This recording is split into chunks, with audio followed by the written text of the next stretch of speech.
call and arrange time to come by and visit with them. This is a wonderful way to start the process of activity and talking to more people about your product or service. Many of you also will be assigned a territory where you are to go out into the community, meet businesses, meet people working in the area, and you may want to establish a game plan for handling or sending an introductory letter to them. In fact, you might say something like this: "Good morning," and you'd state their name. "My name is Tom Hopkins, a representative of name of company. Upper management of my firm has given me an assignment." Now, I want you to notice the words there. By saying upper management has given me an assignment, you are also almost blaming the company for the fact that you have to make this contact. Thus, the person you're contacting will have empathy for you, be more open when you call to set the time to visit. Then you continue with the letter. "They have asked that I contact companies in this area to conduct a quick 2-question survey to enhance our ability to give better service to the clients we intend to serve." Then you say, "Thank you in advance for your help. I will be calling you in the next few weeks to set a time when we can visit." Now, you'll be amazed by sending that letter how much warmer they are when you call, introduce yourself, and let you know you have to come by and ask these 2 quick survey questions. Now, all of us in selling that work with businesses today have a challenge, and that's called getting past receptionists and secretaries.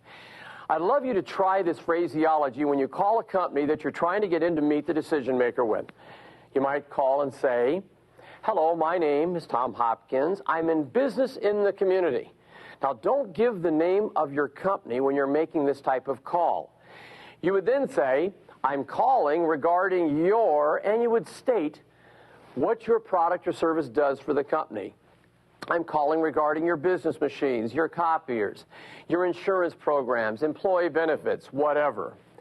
Then you would ask this question: who in your company is responsible for that? But don't wait for an answer. I'd like you then to insert the words, "By the way, who am I speaking with, please?" When the receptionist gives his or her name, use their name and thank you for your help. You might even, if they do a very nice job on the phone, tell them what a nice job they do. Many receptionists and secretaries don't get a lot of recognition.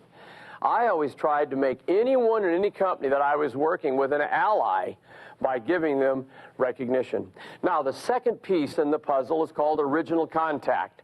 This is the process of meeting a person in such a way that something happens. It's the foundation of great selling. And never forget this: when you meet a person, you must radiate the goal of helping them like you and trust you and want to listen to you. If you make that happen, you're on your way to great selling. Now, when you meet a person, there's a process called establishing rapport, which is in a way to get a feeling that you have something in common. Now, there's ways to do this. There are fundamentals. First of all, always use their name the way that they give it to you. Don't change their name. That can offend some people. Work on good eye contact. Look them in the eyes. And yes, when people first see you, they should see you as a happy person. Give them a nice smile.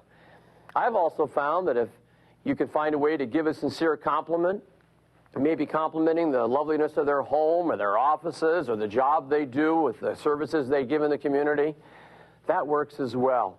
Now, some of you may have a challenge with remembering names. I know I did. So I started a habit. I'd like to share it with you.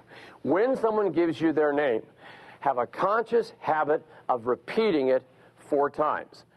If their name is Bob Brown, as soon as they give it to you, Bob Brown, Bob Brown, Bob Brown, Bob Brown. Now, to yourself, of course. I know you know that. To yourself, all right? Now, also remember to be careful about the handshake. In other words, if you meet someone for the first time, they've come in to visit you. You don't know who they are. They don't know who you are. Reaching out is too aggressive. I have a rule of thumb on the handshake. Don't reach out unless it's a pre-planned visit, meaning they know who you are, why you're there. There's nothing wrong then with reaching out.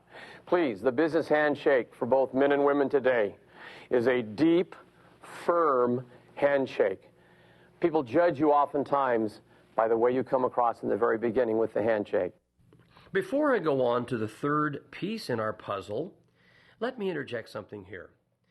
Sometimes it's the To keep listening to this audiobook, I've left you a link in the description so you can do it at no cost thanks to Audible's 30-day free trial.